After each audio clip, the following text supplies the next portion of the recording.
All right, Alan, thank you for the call, as always. Can you let us, in on what just happened? Sure. So I went back onto the radio station and I had an opportunity to talk to the host. Drew was also on. Got to explain to him that it was much bigger than MMTLP and that Sean was starting a retail advocacy group and for them to get back in touch with him so that he can discuss what he's trying to do. They allowed me to send them some basic information. Mm-hmm. And they have now agreed that they believe there's fraud in it, and they're discussing it, and they're going to continue conversations with Drew and Sean.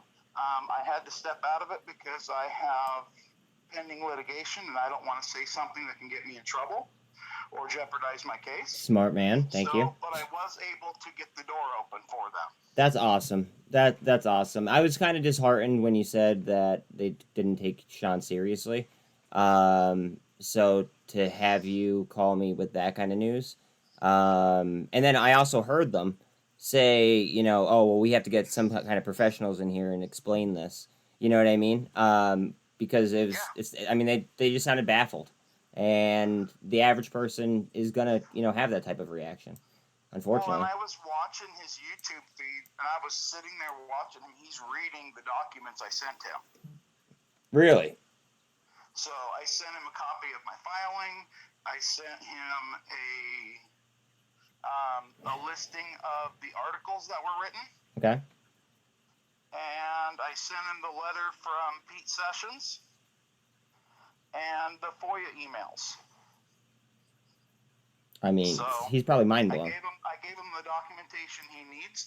I also sent a second email, and it had a link to the FINRA sanctions month by month. So they can look and see that it's a pay-to-play type scenario, and I explained that. And hopefully... What do they say when you explain that?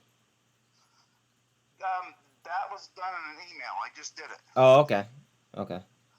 But they were at least willing to have the discussion because they're saying, okay, this isn't just MMTLP. This affects everybody.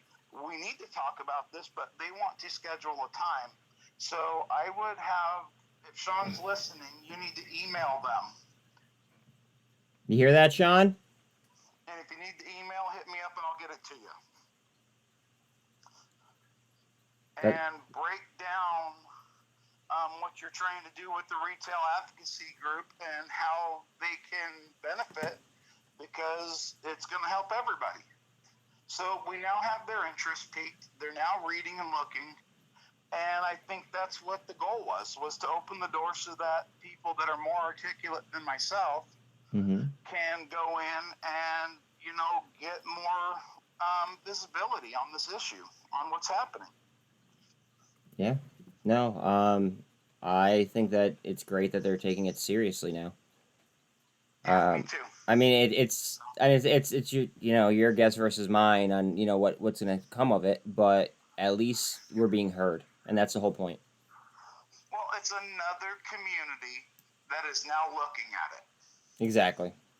And that's all we need. Because those people know people who know people who know people, and the more they Google it and the more they look at it, the more they're going to see how big this is, and the more it's going to put a big bright light on it. And that's what we need because we need them to not sweep this under the rug. Oh, yeah. At this point in time, I do not feel like being swept under the rug. And I think that we're doing everything in our power to go ahead and, be a voice. Could very easily do that. Yeah. They can come out and say one thing and make the whole thing disappear. So I'm just very excited to see what they plan on doing. Because they did say that they were going to bring on, a professional or something. I'm intrigued on who they bring in and what that person's outlook is going to be like. If they're going to say something that might try to sweep it under, or if they may go ahead and really open it up and expose them. Buzz, I cut out. If you were asking me a question, I'm sorry. No. I just said that I'm just intrigued to see who they bring on, and to see if they just they try to sweep it under the rug, and make us sound crazy, kind of like how they originally thought, or No, I don't think this show is going to sweep it under the rug. I think you're going to see the market individuals that are regulators and market makers that are going to try to make this disappear. No, what I meant was whoever they bring on to break down what you're talking about. I wonder if they're gonna try to downplay it, or if they're gonna be like, holy smokes, these guys, they might be right.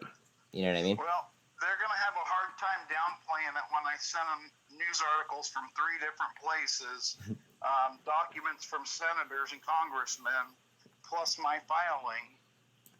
It's going to be really hard to say, oh, this isn't happening. And if there's one thing I know about you, Alan, it's that you back your what you say right up with facts. So well, that's the only way to do it. Yes, sir. Actually hit them with, here's the facts, you decide. I don't want to tell you what it is. You tell me what it is when you read it. No, absolutely. Absolutely. Because I don't want to convince anybody of anything. I just want to show them the facts and let the truth be exposed. Like, yeah. I mean, that's what we all want, realistically. Sure. Yeah, so overall, just another outlet. What's up? So overall, it's another outlet. That's awesome. Yeah, it's just somebody else spreading the word about retail getting hosed, and that's what we need. Absolutely, man. Absolutely. All right, well, man, I'm gonna go. You guys have a great day. Yeah, I was actually gonna sign off for the day myself. I've been streaming since 7:45. Your boy's hungry. How did we end today? I didn't even get a look at what was going on. A little bit of a slide into close. Not the end of the world. Definitely not the end of the world. Yeah. But all right. Please like and sub, guys. I appreciate each and every one of you guys, and I will be on tomorrow at about 7:45 ish, give or take. Later, fam.